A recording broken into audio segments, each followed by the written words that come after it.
Moin. Ja, da sind wir wieder. Neue Folge. Wir sind jetzt hier bei dem Mais, ist ein bisschen weiter auswärts. Wir hatten gestern Regen gekriegt, kann euch nicht sagen wie viel. Heute Morgen auch. Sieht irgendwie ein bisschen lömig aus, das Bild. Nein. Und wir gucken jetzt eigentlich, wie befahrbar ist. Also das ist jetzt so ziemlich das Sandigste, was wir haben. Und da denke ich mal, kann es ab morgen früh wieder weitergehen. Sieht noch ein bisschen glasig aus, der Boden. Ist auch noch ein bisschen weich. Das brauchen wir noch ein bisschen.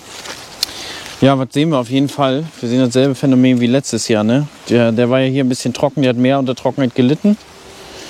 Wir haben hier im Prinzip 3 keine richtigen Kolben. Ich meine, das ist auch hier sicherlich am Rand. Hier vorne ist direkt am Wald. Das wird auch ein bisschen besser werden. Je weiter wir reingehen. Aber es ist jetzt erstmal kein Rekordmais. Also könnte das Schlechteste sein. Müssen wir gucken. Müssen wir einfach mal anfangen und dann sehen, was wir damit machen. Seht ihr selber hier? Der hatte mal Wasser, dann hat er wieder kein Wasser gekriegt. Körner sind hart. Sieht komisch aus, ne? Hier auf jeden Fall 3 kleine. Ja, das ist das so, wenn die Veranlagung nicht richtig zusammenpasst. Das ist vielleicht auch so ein Sortenphänomen. Das wollten wir im Prinzip einmal kurz gucken, feststellen. Ich habe hier Martin mit von Agrarvideos Schwaben. Der macht ja sein Videotagebuch bei uns über die Maisernte. Fährt ja den New Holland T7. Und ja, fahre jetzt einfach bloß mal rum und gucke mir die Fläche an im Prinzip. Hart sind die Körner auf jeden Fall schon. Also der könnte von der TS schon passen, obwohl das eigentlich noch ein späterer ist. Hier am Rand sehen sie teilweise ein bisschen gut aus. Na, werden wir sehen, wenn wir hier häckseln. Das Ganze wird dann morgen früh stattfinden. Ja. Dann sage ich mal, sehen wir uns morgen früh wieder. Und dann gucken wir mal, ob wir hier häckseln oder ob was anderes dazwischen kam. Da sind wir wieder. Schönen guten Morgen. Wir haben Freitag früh. Heute ist der 1. Oktober, ne? Glaube ich. Moment, ich gucke auf Handy. Ich habe immer bei meiner Uhr immer ein anderes Display, war Anton das immer verstellt. 1. Oktober. Nicht immer steht da das Datum drauf. Ich schleife noch schnell Messer. Wir haben 6:30 Uhr. Ich fahre jetzt gleich los. Wir fahren heute ein bisschen weiter weg. Ich habe heute 6 Transporter bekommen können. Ist natürlich momentan mega schwierig. Hier häckselt jeder und jeder hat alles zusammengekratzt, was er irgendwie hat auf dem Hof, weil die Erträge sind natürlich besser als sonst und ja, irgendwie haben die Lohne auch gefühlt mehr angenommen als sonst. Da brennt das überall. Also ja, so habe ich das. Heute fährt zum Beispiel dann die andere Häckselkette nicht. Und dann habe ich die Chance genutzt und habe 2 von der Transportkette zu mir heute geholt, um eine weite Fläche zu machen, oder beziehungsweise die Hälfte der weiten Fläche, sind 52 Hektar da, 100% Striptil. Genau, ich habe jetzt nur noch schnell Messer geschliffen. Dazu muss ich immer den Vorsatz auseinanderklappen, weil ich muss, damit ich die Gegenschneide anpassen kann oder ranfahren kann, muss der Vorsatz ganz ausgehoben sein. Und das geht nur, wenn er ausgeklappt ist. Aber da das ja mit dem Schutz und alles sehr schnell klappt, ist das jetzt nicht schlimm, dass ich das machen muss. Also wenn ich jetzt auf dem Hof mal schleifen muss, muss ich den Vorsatz mit ausklappen. Also ich habe es 2-mal versucht mit zusammengeklapptem Vorsatz und dann kommt die Meldung, ist nicht weit genug ausgehoben. Genau, hat ja nun gestern früh und vorgestern geregnet, insgesamt 25 mm, deswegen heute können wir wieder fahren. Das ist relativ sandiger Boden, wo wir heute unterwegs sind. Das ist halt der Vorteil am Sandboden, ne? So, das war schon das geklappt. Steht der Taste weiterhin gedrückt halten, Vorsatz ist geklappt. Jetzt lege ich hier oben die Straßentaste um. Oh, ich habe noch den Turm nicht runter gehabt, weil ich noch mein Streaming-Equipment festgemacht habe. Zack, jetzt ist er unten. Sowas sagt dann natürlich auch Bescheid, ne? Das werden wir jetzt mit einem angehobenen Turm gefahren. Dann fahren wir die Räder jetzt aus, bis die ganz aus sind. Da steht jetzt, Transporträder werden ausgefahren. Im Prinzip mache ich den Straßenschalter einmal rein und drücke hier einmal Gerät senken. Ich hoffe, ihr seht das, ist ja ganz schön dunkel noch, ne? Und dann kann ich hier mit der Höhe die Schwimmstellung aktivieren. Jetzt seht ihr da, jetzt ist da dieses Symbol für Schwingungstilgung und das Rad ist noch rot. Jetzt fahren wir los, rollen so ein bisschen sozusagen. Jetzt fährt er die ganzen Räder auf die richtige Höhe. Und jetzt brauchen wir ein paar Meter, bis er die 80 Bar auf dem Dämpfungssystem raufgefahren hat, die wir brauchen. Und wenn das soweit vollständig ist, dann wird uns die 40 km/h freigegeben. Oder werden uns die 40 km/h freigegeben.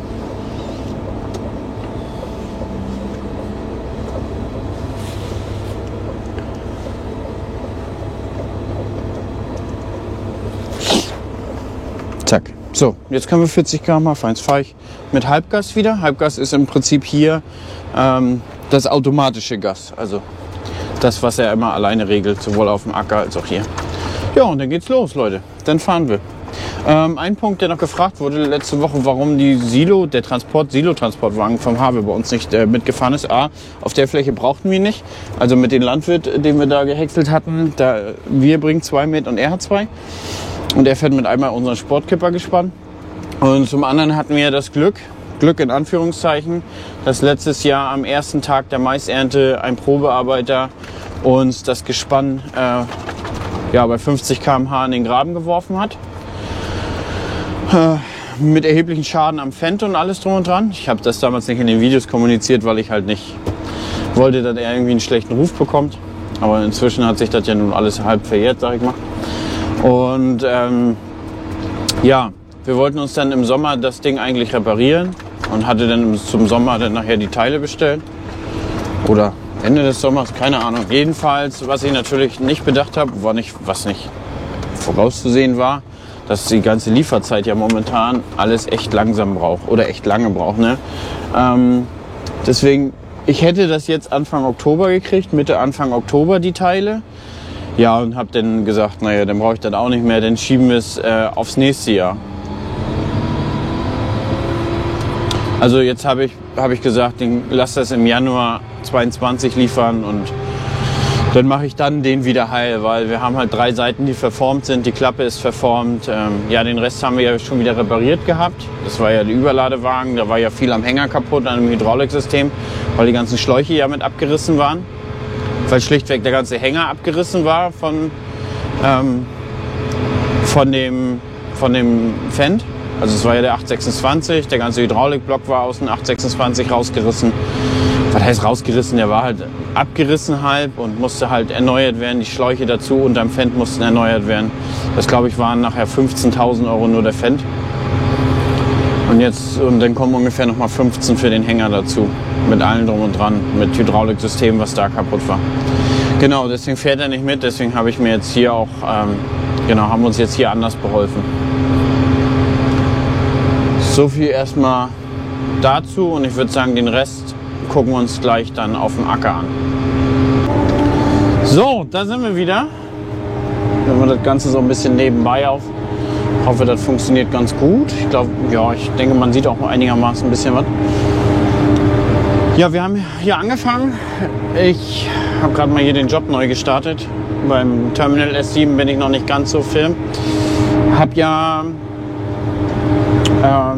mir unsere ganzen Schlagdaten sozusagen einmal konvertieren lassen, damit ich das hier in dem S7-Terminal verwenden kann. Hab gedacht, das geht über 365 Farmnet, geht aber nicht. Aber der gute Mann von Klaas, den ich da an der Hand habe, der konnte mir das sozusagen einmal alles umwandeln. Den habe ich das per E-Mail geschickt. Die ganzen Daten aus dem Fendt, die GPS-Daten sozusagen, meine ganzen Importe. Und der hat das einmal umgewandelt und jetzt kann ich das sozusagen hier in dem Terminal nutzen. Normalerweise kann er jetzt auch beim Kurvenfahren, beim Konturfahren lenken, aber ich habe jetzt hier, weil ich gerade einen neuen Job angelegt habe, weiß er ja nur nicht, wo ich schon war und wo nicht. Aber das kann ich euch ja zum späteren Videoverlauf oder, keine Ahnung, die nächsten Tage euch nochmal zeigen. Das funktioniert auf jeden Fall gut. Das heißt, ich brauche jetzt hier eigentlich bloß einen Job auswählen, dieses Schlagstück sozusagen, und dann wähle ich die Spur Fahrgasse aus und dann habe ich sozusagen unsere Fahrgassenspuren. Passt ziemlich gut. Ich hatte noch ein bisschen Probleme mit der Genauigkeit des GPS. Wir haben aber anscheinend rausgefunden, er hat immer noch mit, wie heißt das kostenlose Signal, mit EGNOS gearbeitet. Und ich habe jetzt noch ein bisschen was umgestellt. Ich hoffe, das ist jetzt genauer geworden. Ich habe mich ein bisschen beschwert gehabt über die Genauigkeit des GPS. Ich hatte ja vorher im Krone Das John Deere GPS mit SF1 und das war halt mega genau. Also für ein kostenloses Signal mega genau. Und habe mich halt beschwert, dass dieses kostenpflichtige Signal schlechter ist als das von SF1. Aber wir haben herausgefunden, der ist die ganze Zeit auf einem kostenlosen Signal gefahren. Also da bin ich jetzt gespannt, ob das besser geworden ist, das GPS-Signal. Das kann ich euch im Laufe des Tages sicherlich noch sagen oder morgen dann, wenn wir vloggen. Und ansonsten, der Mais steht echt Bombe hier, ne? Also wir fahren jetzt hier die ganze Zeit zwischen 60 und 70 Tonnen auf dem Hektar, manchmal 50. Gut, wir haben 29 bis 32 TS, das darf man nicht vergessen. Das Zeug wiegt auch einfach viel, weil es Wasser fehlt, weil zu viel Wasser in den Pflanzen ist. Aber nach wie vor steht's Bombe. Der Punkt ist aber, seit gut 2,5, 3 Wochen ist hier trockensubstanztechnisch gar nichts mehr passiert. Wir haben halt eine relativ kühle Witterung. Ein bisschen Sonne, nicht wirklich viel und dadurch kommt an Trockensubstanz nichts mehr dazu. Und dann irgendwann muss man einfach anfangen zu häckseln, das nützt ja nun mal nicht. Und dann nehmen wir es so in Kauf. Ja, nach wie vor muss man aber echt sagen, der Mais steht Bombe. Wirklich gegenüber das, was wir die letzten Jahre hatten, einfach nur ein Traum und ein Genuss und wirklich hervorragend. Im Stream wird dann halt gefragt, ob das jetzt den Mais kompensieren kann. Den Weizen kann ich soweit noch gar nicht sagen. Ich habe da noch gar nichts gerechnet, wie viel wir im Mais ernten müssen, damit wir da irgendwas kompensieren können. Wir haben auch noch die Sonnenblumen, die sind auch noch nicht runter. Und wenn das Wetter halt jetzt so kühl und nass bleibt, ist das natürlich auch schwierig da mit einer Abreife, ne? Bei den Sonnenblumen. Also wir haben alles noch nicht im Trocknen. Wir haben auch noch den letzten Grasschnitt. Deswegen bin ich da immer vorsichtig, irgendeine Prognose zu sagen und sagen, ja, wir schließen das Jahr absolut top ab. Da wartet lieber noch ein bisschen, bis wir wirklich alles in trockenen Tüchern haben. Und dann könnt ihr da auch eine Antwort von mir euch erhoffen. Dann sind wir jetzt, ich glaube, ich habe jetzt ungefähr 120 Hektar gemacht mit dem Häcksler hier. Und kann euch sozusagen ein erstes kleines Fazit geben. Absolut top Maschine, muss man sagen, kann man nichts dazu sagen. Das neue Orbis macht wirklich, wirklich einen guten Job. Ist kein Vergleich zu dem alten. Also da gab es ja wirklich viele Probleme und da hatte ich persönlich auch viele Probleme damals im Mai. Bei feuchten Bedingungen ist es nachher nicht gerutscht, bei quietschgrünen Pflanzen ist es nicht gerutscht. So, ich habe Telefonat, bis gleich. So, da sind wir wieder. Ich habe kurz Wartezeit. Also wir haben 6 Abfahrer und der Weg ist aber einfach die Hölle und mehr war auch nicht zu bekommen. Das reicht nicht ganz von den Abfahrern. Wir waren beim Orbis stehen geblieben, genau. Das alte hatte wirklich viele Probleme gemacht, gerade nach den ersten 1000 Hektar. Gut, wir haben hier 100 Hektar runter, aber die Schnittfrequenz ist schneller geworden, das kann ich euch sagen. Dann gibt es nochmal hier so ein Mähdreschermesser als Räumer drunter. Das hat auch wirklich eine positive Auswirkung auf die Stoppeln. Kann ich sagen, weil sie richtig aufspringen, die Stoppeln. Das ist etwas sehr, sehr Positives. Und ich kann an sich ist das Schneidwerk unten drunter flacher geworden, sodass ich deutlich tiefer mähen kann, ohne dass das Schneidwerk sich wirklich tiefer geführt ist. Da gibt es nach wie vor ein Manko und dann haben sie alle, die mit Teller arbeiten. Es ist die Mitte, wo die Teller gegenläufig arbeiten und wenn du da etwas Wildschaden hast oder so und das liegt quer, klemmt sich das da auch zwischen und dann ist da kein durchzuführen. Genauso der Rand, wenn du da eine kleine Verunkrautung hast, dann bleibt da auch noch ein bisschen was hängen im Orbis. Das ist einer der Punkte, die sind nach wie vor da. Die hat das Camper auch, was ich letztes Jahr gefahren habe mit dem New Holland, das große. Und das sind die Probleme, die es beim Easy Collect nicht gibt, weil wir haben wirklich eingeschlossenen Gutstrom. Und auch beim Verunkrautung am Rand hast du mit dem Easy Collect keine Probleme. Du hast einen riesen Manko am Easy Collect und das ist Wartung und Verschleiß und die Kosten dazu. Das ist enorm und das steht beinahe in keinem Verhältnis, weil das ist wirklich abartig teuer. Ich denke, das hat wohl Krone mit dem X-Collect in den Griff gekriegt. Ich habe letztes Jahr das X-Collect gehabt. Auch damit konnte man deutlich tiefer mähen als das normale, also beziehungsweise als den normalen Vorsatz. Als mein Easy Collect, also es ging deutlich tiefer. Die Pflanzen waren aufgefasert, aber sie waren nicht aufgesprungen. Und ich würde sagen, diesen Mais kann ich ungefähr vergleichen mit dem beim Kunden. Ne? Also klar, feuchte Stoppeln eignet sich immer ein bisschen besser, weil die stehen noch im Saft, die springen richtig. Trockene Stoppeln sind eher so wie Gummi. Das kann ich euch so sagen, da ist so ein bisschen der Unterschied. Hier habe ich natürlich den Vorteil, ich habe auch einen Höhentaster in der Mitte. Ich weiß es nicht, ob es das beim Krone inzwischen gibt, vermutlich ja. Hier habe ich auch einen Höhentaster in der Mitte, hervorragend. Häckselqualität, augenscheinlich würde ich sagen, nimmt sich beides nicht viel, obwohl der hier es ein bisschen einfacher hat, weil wir hier einfach grünes Material haben und nicht so ein tabakartiges. Aber Häckselqualität ist ja der Krone mit, ich denke, mit dem besten Ruf. Genau. Die Häckselqualität, das kann ich auch sagen, wenn wir zum Beispiel Gras gehäckselt haben und wir haben wenig aufgeschwadet gehabt und da lag wenig drauf und wir haben auf 3,5 mm gehäckselt, da ist natürlich der Krone deutlich besser. Was ich auch jetzt über das Jahr sagen kann, weil es ist nun mal einfach so, dass der Krone, es ist ja, der 630 ist ja der große aus der kleinen Serie und der hat halt einen schmaleren Kanal und dadurch hat er halt deutlich bessere Häckselqualität im geringen Mengenbereich. Ne? Im großen Mengenbereich bei Mais, wenn der Kanal richtig voll war, hatte ich das Gefühl, wenn er wirklich bei 100% Last war, letztendlich, dass er vielleicht ein bisschen mehr anfing zu fasern. Aber wie gesagt, die Bedingungen sind teilweise schwierig zu vergleichen, weil der Krone hat wirklich 3 Dürrejahre mit schlechtem Mais geerntet.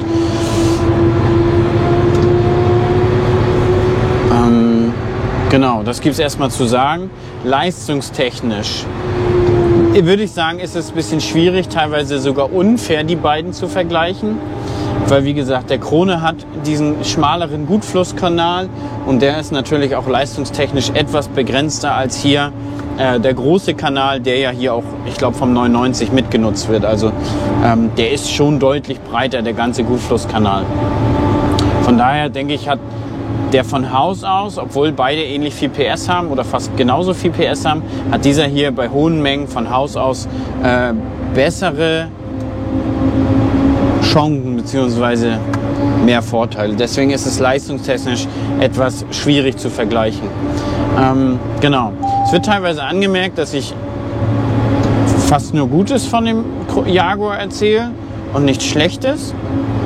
Und ich soll auch mehr Bezug auf den Krone nehmen, aber letztendlich sind es ja beides wirklich gute Maschinen. Und wer sich auch die Vlogs aus dem letzten Jahr anguckt, der Krone ist eine gute Maschine. Und das habe ich auch letztes Jahr in den Vlogs gesagt. Genauso wie der jetzt hier eine gute Maschine ist. Also beides wirklich Maschinen auf einem absoluten Top-Niveau.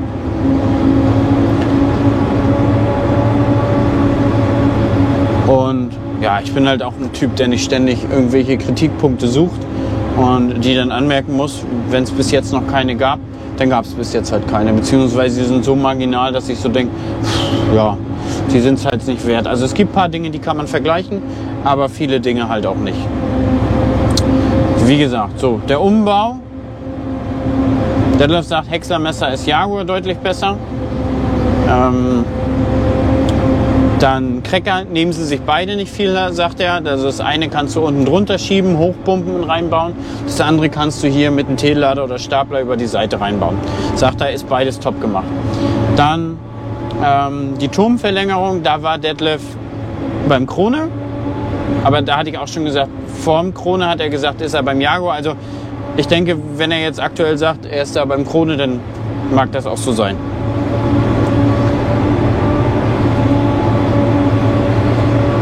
Ja, was haben wir noch? Die Unterschraubbleche, das nimmt sich nicht viel. Das Heckgewicht nimmt sich auch nicht viel beim Anschrauben.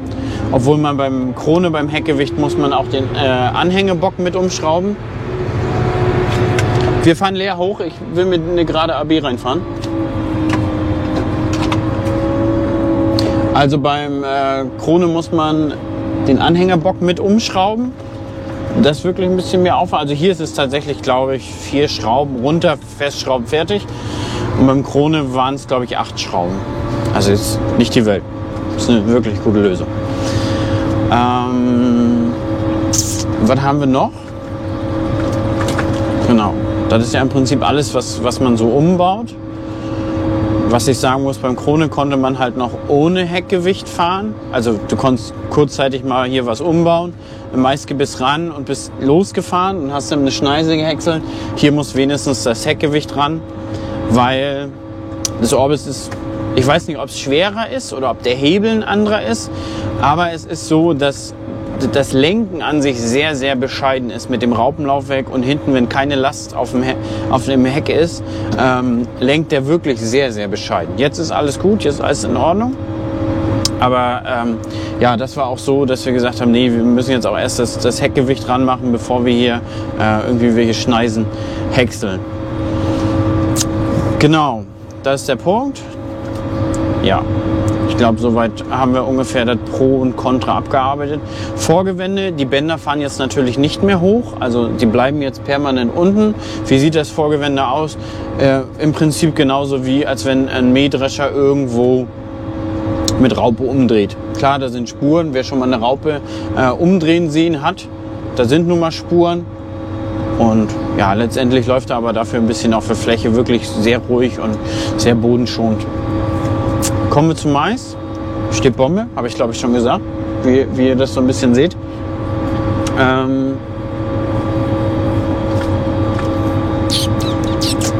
Genau. Ne, steht wirklich gut. Also kann man nichts weiter zu sagen. Das ist hier alles Striptill, was ihr seht.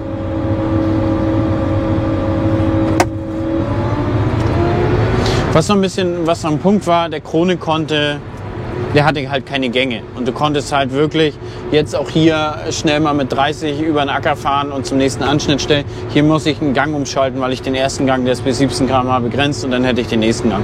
Also wenn man hier wirklich so eine weiten Strecken hat, ist das ein kleiner Unterschied. Also, ne, da macht das schon ein bisschen was aus. Also ich kann es nicht ganz drehen.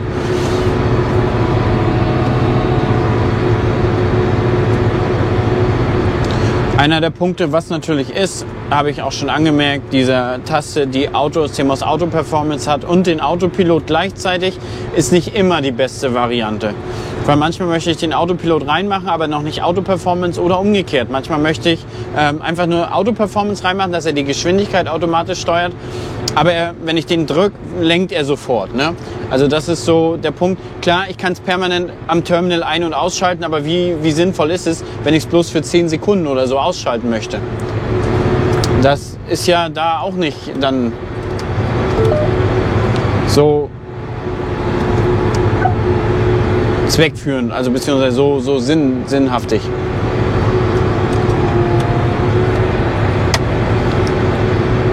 Und wenn ich CMOS Auto Performance halt ausschalte, dann habe ich aber auch nicht mehr gleichzeitig die intelligente Motorsteuerung. Ich habe dann sozusagen nur eine Laststufe oder beziehungsweise nur diese Volllaststufe. Ne?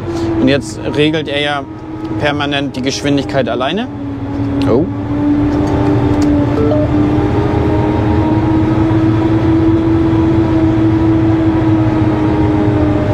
Wir fahren natürlich schräg zu unseren Reihen, weil wir fahren im Prinzip die Fahrgassenrichtung, und ihr wisst, wir legen schräg zur Fahrgasse, einfach damit wir in der Fahrspur weniger Fahrverluste haben. Und ja, weil wir jetzt, wenn wir schräg zu der Fahrgasse, wenn wir jetzt mit der Fahrgasse und schräg zu der Aussaatreihe häckseln, dann haben wir im Prinzip eine bessere Bodenanpassung, weil wir ja sonst ein paar Dämme haben. Also das Orbis gleitet deutlich besser rüber, das haben wir auch schon mit dem Krone gemacht. Mit dem alten Orbis wäre es nicht gegangen, also da konnte man nicht richtig schräg zu den Reihen fahren, weil die Seite, der Rand sozusagen zu breit war. Also der hat dann doch Pflanzen umgestoßen. Hier ist es was anderes geworden, hier ist es deutlich besser geworden. Genau, und wir haben natürlich auch einen besseren Gutfluss, weil wir jedes Mal einen anderen Punkt sozusagen im Orbis antreffen. Also der Gutfluss ist deutlich besser und ruhiger. Und mit 50 cm Reihenabstand passt es doch ein bisschen besser, als mit den Reihen zu fahren. Da kriegt man manchmal genau auf eine Kante sozusagen eine Reihe. Und dann hat man da ein bisschen längere Stoppel. Obwohl gefühlt auch hier ich einen dolleren Überschnitt habe. Also ich glaube, die Überlappung der einzelnen Sägeblätter ist halt deutlich größer. Jetzt kommt es ein bisschen im Stocken. Ich hatte eigentlich die ganze Zeit auch gut Transport. Jo, ich denke, vorerst habe ich erst euch mal alles erzählt, was es soweit erzählen geht. Genau, ansonsten, wir fahren ja auch gar nicht mehr mit einem Reihentaster. Ich habe hier auch gar keinen Reihentaster mehr dran, also alles nur noch über Autopilot, und die modernen Schneidwerke sind auch so, dass man das problemlos nur noch über Autopilot fahren kann. Da gibt es eigentlich keinen Punkt, wo man sagt, nee, ist nicht mehr so gut, sondern das kann man eigentlich inzwischen so machen. Also kein Reihentaster mehr, zumal ich hatte ja immer beim Reihentaster so Ja, dann hast du mal Wildschaden oder dann hat es mal gepasst mit einer Reihe oder dann hast du eine Reihe wieder weniger drin gehabt. Dann hast du nicht den permanent gleichen Abstand zu den Transportern. Oder wenn du jetzt, ich sag mal, ein Wasserloch in der Mitte hast und du fährst jetzt mal dahinter und dann kommst du wieder davor und irgendwann bist du mal mit den Reihen verrutscht oder 3 Reihen verrutscht und dann musst du wieder einmal gerade fahren. Hier hast du, also hier fahre ich jetzt einmal eine gerade rein mit einer AB-Linie und dann habe ich wirklich permanent volle Breite bis zum Ende. Ich kann euch noch sagen, wir haben jetzt, abgezogen und wieder festgesaugt. Komm da! Ich habe jetzt hier nur die Seite angehäckselt, die Seite und im Prinzip die andere Querseite. Da hinten ist ja eine Hecke an dem Stück. Da habe ich jetzt nicht angehäckselt, da arbeiten wir uns einfach hin. Ihr könnt euch vorstellen, Transporter sind halt rar. Und wenn man hier so ein Stück hat, eine Länge sind über 1 Kilometer und dann noch quer dazu, das heißt, bevor wir einmal rum sind, müssen die Transporter da 3 Kilometer extra fahren und dann ist es auch nicht so geil. Gut, Leute, bis dann erstmal. Ja Leute, was soll ich sagen? Ich glaube, ich hatte noch nie so einen homogenen Bestand. Das ist unfassbar. Also das ist echt krass, wie homogen dieses Jahr die Bestände sind. Die Bedingungen waren wirklich sehr günstig. Aber wir haben noch eine sehr grüne Pflanze, ne? Und man sieht, da ist der Kolben, Leute, ne? Da, seht ihr das? Kolben auf Augenhöhe. So sehen die Körner aus. Körner sind hart, das ist schon mal gut und wichtig. Die sind halt richtig ausgereift schon. Das ist schon mal ein Vorteil. Also im Prinzip die Flüssigkeit kommt aus der Gesamtpflanze. Und hier seht ihr im Prinzip noch die letzten Reste von der Zwischenfrucht hier. Das haben sich alles die Regenwürmer reingeholt. Hier oben drauf sieht man jetzt auch Regenwurmlosung. Und so sieht der Stängel jetzt aus.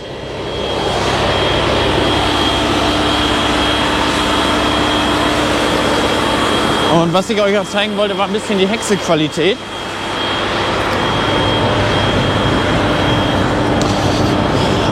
So sieht das aus.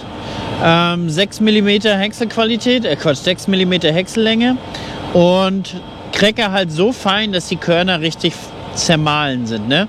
Also so, dass man sagt, alle Körner müssen angerissen sein. Das im Prinzip, das macht man nicht mehr. Man macht im Prinzip richtig so ein zerriebenes Korn. Ne, je besser ist der Aufschluss, hier ist auch alles zerrieben. Und je besser kann das Tier oder die Biogas das aufschließen und je weniger energetische Verluste hat man nachher beim Rind und auch bei der Biogas, ne? Wie ihr das seht. Also richtig schön fein. So soll das letztendlich aussehen. Also meiner Meinung nach ist die Cracker-Qualität und Leistung wichtiger als die Schnittqualität im Mais. Gerade beim Rind. Ne, aber klar, also wenn er das Substrat hier nicht gut schneiden würde, ja, dann weiß ich auch nicht. Und inzwischen bin ich der Meinung eigentlich, dass jeder Häcksler auf dem Markt eine gute Schnittqualität hat. Zumindest im Mais. Aber echt schön große Kolben, ne? Wir haben auch hier teilflächenspezifisch gedüngt und gelegt. Kolben ist bis oben hin voll. Auch hier. Da. Kolben ist bis oben hin voll. Das habe ich in der Form auch noch nicht, glaube ich, erlebt. Ich weiß es nicht. Einige sagen, das kann ein Vorteil vom Strip-Till sein. Die Kolben sind bis oben hin voll. Hier auch. Wir werden das ein bisschen bei uns an dem Versuch sehen. Der ist nicht voll. Wir werden es ein bisschen bei uns auf dem Strip-Till-Versuch sehen, ob die nun voll sind oder nicht. Aber schön große Kolben. Auch bis oben hin voll. Ja, teilflächenspezifische Aussaat. Wir haben hier von 5 Pflanzen auf dem Quadratmeter bis 11. Ich würde sagen, hier sind wir in einer Zone, wo wir gerade so 7 haben, würde ich sagen. Da vorne ist ein bisschen schwierig zu erkennen, wie viel man nun hat und in welcher Zone man sich bewegt. Aber vielleicht auch deswegen ist er dieses Jahr so unfassbar homogen geworden. Genau. Achso, ein Punkt, was ich noch so habe, was ich ein bisschen festgestellt habe. Beim Jaguar-Turm scheint der Strahl an sich ein bisschen mehr zu verwirbeln und zu drehen. Weil da war das so, bei der Krone hat einen extrem ruhigen Gutflussstrahl. Der kommt fast rechteckig daraus und ist extrem ruhig und hier hat man noch ein bisschen mehr Verwirbelung. Ist nicht weiter schlimm, aber beim Krone ist das Bergebau noch richtig on point. Da hat man teilweise nicht so, dass man so doll die Berge auch wegschießt, weil man kann den den Strahl wirklich sehr ruhig stellen. Von der Wurfleistung nehmen sie sich beide nicht viel, würde ich fast sagen. Ja, das war noch ein Punkt, der mir da so aufgefallen ist. Ansonsten, seht ihr selber, schöner Mais, wirklich schöner Mais. So, Leute, wir haben inzwischen 19 Uhr. Das heißt, wir drücken die Home-Taste für den Turm und wir klappen erstmal den Vorsatz ein. Wir haben das hier nicht ganz geschafft, also da fehlen jetzt hier, seht ihr hier selber, hier sind noch 1,50 Meter, 2 Meter und da vorne sind jetzt noch so 200 Meter bis oben, aber ich hatte die jetzt nur alle abgewunken. 19 Uhr, also wir haben von 7 bis 7 gehäckselt, 12 Stunden, eine Mittagspause zwischen. Ich habe nicht so viel gewartet. Aber ich muss jetzt einmal kurz rausgehen, die Klappung sauber machen. Ist ein bisschen zu viel Dreck drin, ne? Und dann sprechen wir uns gleich nochmal. Bis gleich. So. Also manchmal klemmen dann die ganzen Stiele und so hier vorne in der Klappvorrichtung. Muss man die einmal kurz rausziehen. Und dann geht's weiter. Ja. Das sind die Tageswerte. Also das Stück hat hier 27 Hektar. Da stehen jetzt zwar 30,83, aber das ist ein bisschen Überlappung. Da oben seht ihr die Zeit. Das ist mit An- und Abfahrt. Und genau, Mittagspause ist ja aus, ganz klar, zählt er ja nicht. Da seht ihr Liter pro Tonne, Harnstoff. Und da sind die Tonnen. Die haben wir jetzt gemacht, also ganz knapp 1700 Tonnen. Und ja, dafür, dass ich doch zwischendurch ein bisschen gewartet habe, war es doch ganz okay. Gut. Das soll es heute gewesen sein. Also ich versuche jetzt eigentlich immer den Tag abends abzuschließen, beziehungsweise den Vlog, weil ich immer nicht weiß, wann ich das schaffe zum Schneiden. Und wenn es Regen kommt, dann muss ich gleich losschneiden, um sozusagen den Tag zu nutzen. Und ja, vielen, vielen Dank wieder fürs Zuschauen. Wenn euch das gefallen hat, lasst mir auch mal ein Abo da. Würde mich freuen und dann sehen wir uns in der nächsten Folge wieder, Leute. Bis dann. Ciao, ciao.